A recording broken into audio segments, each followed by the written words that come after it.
Hey guys, so we are now, we've got the drums laid down, we've got some cymbals in there, but they sound, if you listen to them, they sound pretty dead and they don't sound very live. So we're going to fix that by grouping them together, adding a bit of reverb, a bit of saturation to kind of put them all into the same space. We're also going to pan them a little bit probably. So first thing I need to do is the same as I did with these snaps. I need to create a little subgroup in our drum bus here. So what I'm going to do is add another audio track. Obviously set it to yellow because that's what colour hi-hats are. And then I'm going to put it as an input. I'm going to call it cymbal group. No, not. There we go. And then I'm going to output all of these to cymbal group. Boom. Now we've got a cymbal group. So they're now all going through the same channel.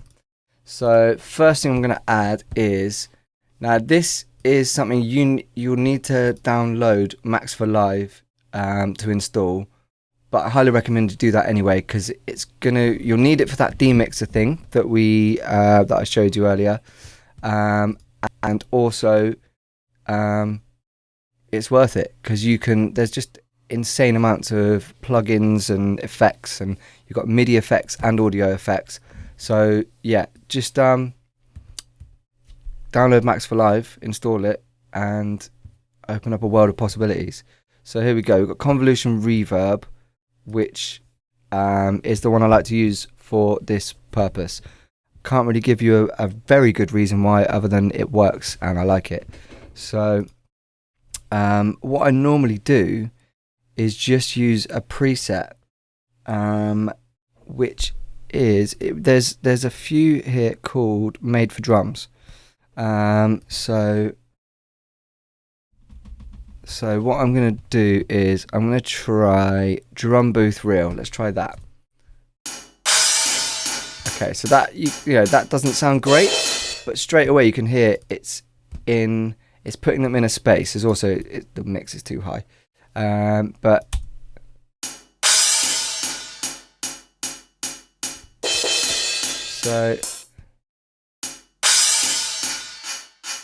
you hear how that kind of puts it in a room. I'm going to try a couple of different ones here.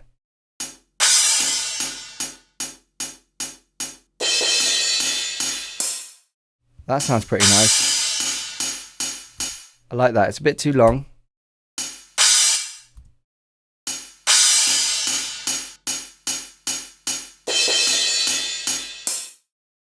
Okay, that sounds pretty good. So, and then what we're going to do is we're going to EQ everything. So I'm just going to, actually no, we're not going to do that first. I think what we'll do first is we'll distort it first, saturate it first, and then we'll EQ it after that. So I'm gonna get a saturator. I think Hot Tubes was the one that works. So this isn't going to have much effect straight away until we do the extra part that is kind of the main part of this trick, which is to add a sub underneath the drums, underneath the cymbals, sorry. Because what that does is it goes into this distortion and they start fighting with each other in order to, that it starts to break up the sound of the cymbals, and it just sounds really nice. So that's why we do it. So I'm going to chuck in a MIDI track here, and I'm just going to get an operator.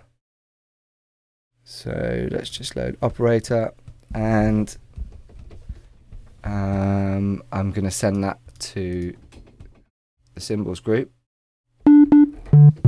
Okay, so I'm going to put it on. I think we're probably going to be in G on this tune because we've just recently started writing stuff in G because it's really present, and I'll explain that when we do the 808 part. So what I'm going to do is I'm going to put it on G, and I'm just going to make it the whole length of this drum part. Oh, it's looped.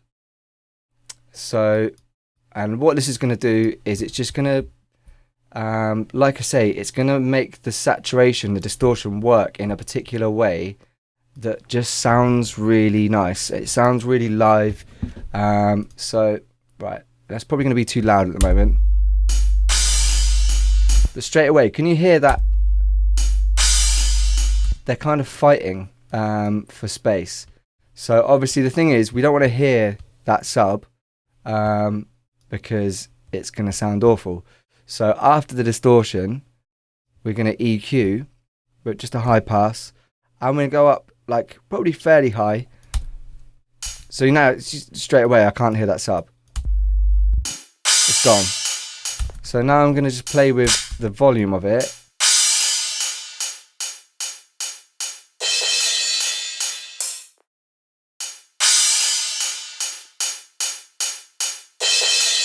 What I might also do with this sub is add another another oscillator, sorry, so that it's got a bit more overtone to it. So you see how that is very, very low. So if I add another, that's gonna add another harmonic to it. Might even add. It doesn't sound very nice, but it doesn't really need to sound nice because we're not going to hear it anyway. So that's now a bit more solid, that low end. So now I'm going back into here, high pass that out. It's gone straight away. So now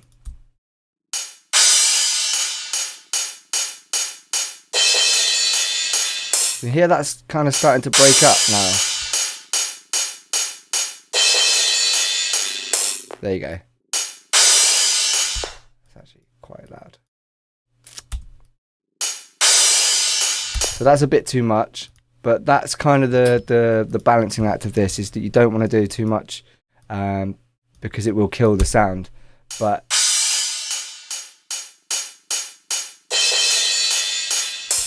okay, I'm going to turn that up a little bit.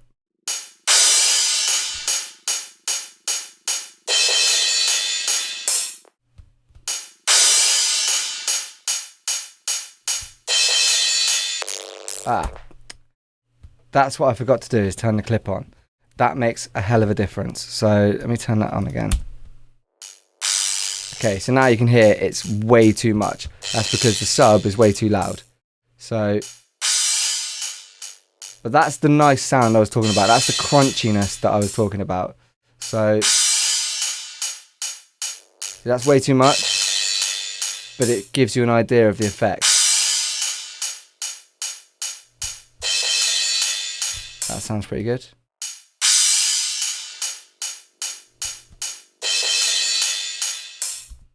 Okay. So now you're going to notice that in the drum bus, that's going to sound way more like live hi-hats and stuff. Just that bit of reverb and that bit of saturation, it just glues everything together and sounds pretty cool, I think. So that's pretty much it for that cymbal effect. I'm just also going to quickly add kind of the kind of basics that you're going to need in this drum part, which is an 808 snare roll. Like there's not been many trap tunes released without an 808 snare roll. So literally all I'm going to do, I'm actually going to load the same snare as the main snare. So I might just duplicate that, but I'm going to get rid of all the effects off of it, and I'm going to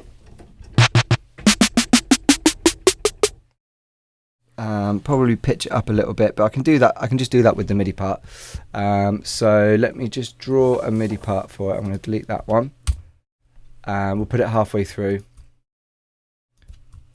And then this is going to be like the kind of the machine gun snare roll that you've probably heard in lots of trap tunes. So it's going to go like that. So Start high up. That sounds pretty good. And then it's just going to be really staccato little roll. So we'll try it this way. This might be too fast, but actually that wants to start there. So let's do that. And then, so it wants to be on the second beat, which is that. Okay, that straight away, that's too fast. So I'm going to get rid of those and then double that like that. There you go. I'll get rid of that end one, and I might make them slightly longer as well.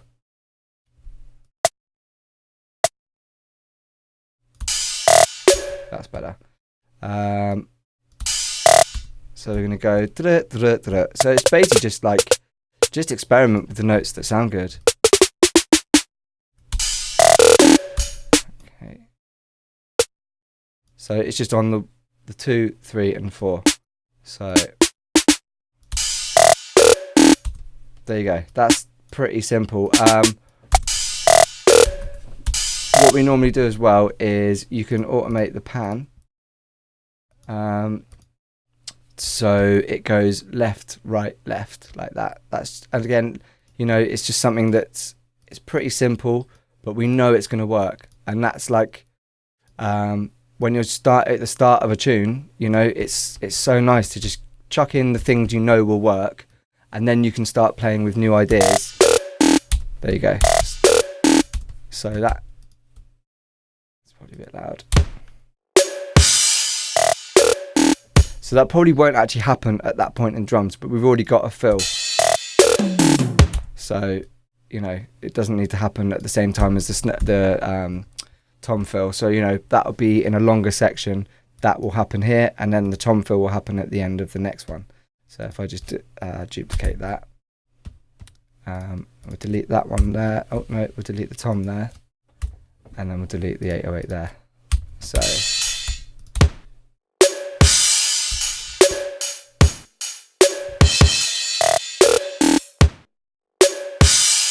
So I'll probably do similar, you know, processing on that. So we'll EQ out the low end, we'll saturate it. You know, just like, you're probably getting the idea that, you know, a lot of sounds we treat in a fairly similar way.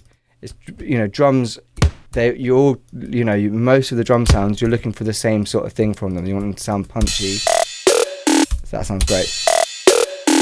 So yeah, that'll do for now. So in the next video, we are going to move on to the 808. Now, 808 is, you know, along with the drums, so important in trap, because it's, you know, it's the bass line, but it's also rhythmic.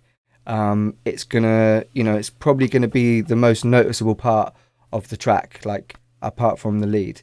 So like the 808, it's worth spending a lot of time and a lot of care on your 808. So come back and join us in the next video, and we'll talk you through it. If you like this course, why not head over to sonicacademy.com, where we have hundreds of complete track builds in every genre imaginable, including all the project files and samples. You'll also find tutorials on plugins and synths, mixing and mastering, over 250 tech tips, artist interviews, along with our award-winning plugins, samples and preset packs.